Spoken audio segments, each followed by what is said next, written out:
Paano nga ba maglinis ng ating tenga? Isa ka ba sa mga nakasanayan maglinis ng tenga gamit ang cotton buds? Guys, mali yun ha! Ano ang dahilan bakit hindi natin linising ang loob natin ng tenga? Una, ang ating tenga ay may sariling mechanism. Ibig sabihin, ang ating earwax or tutuli ay kusang lumalabas sa ating tenga. Pangalawa, kung sakaling tayong gumamit ng cotton buds, baka po ang earwax or tutuli ay pumasok sa ating tenga at masira ating eardrum. Pangatlo, ang ating earwax ay proteksyon laban sa insekto at bakterya na pumapasok sa ating tenga. Paano nga ba maglinis ng ating tenga? Kumuha lang tayo ng malambot at malinis na tela at punasin lang natin ang labas ng ating tenga at sa paligid.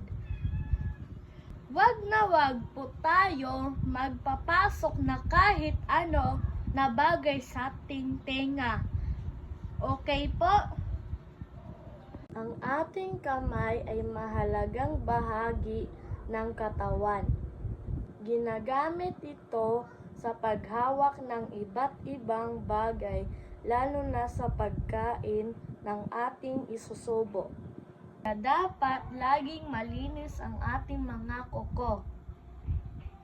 Kung mahaba ng kuko, gamitin ang nail cutter at gupitin ang kuko sa nais na haba.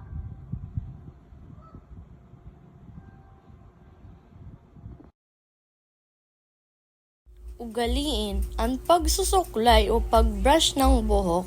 Suklayin ito bago at pagkatapos maligo. Ang pagsusuklay ng madalas ay nakakabigay ng natural na langis sa buhok.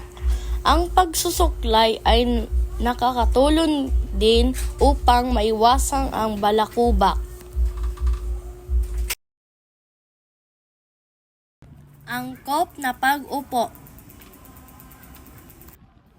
Umupo ng tuwid na ang likod ay nakasandal ng maayos sa likuran ng silya. Ang balakang at tuhod ay nakabaluktot. Ang mga paa ay nakatapak sa sahig na maaaring nauuna ang isa. Angkop na postura na pagyuko. Bahagyang itiklop ang tuhod, iyuko ng bahagya ang ulo, ibaba ang kamay at pulutin ang nais na bagay.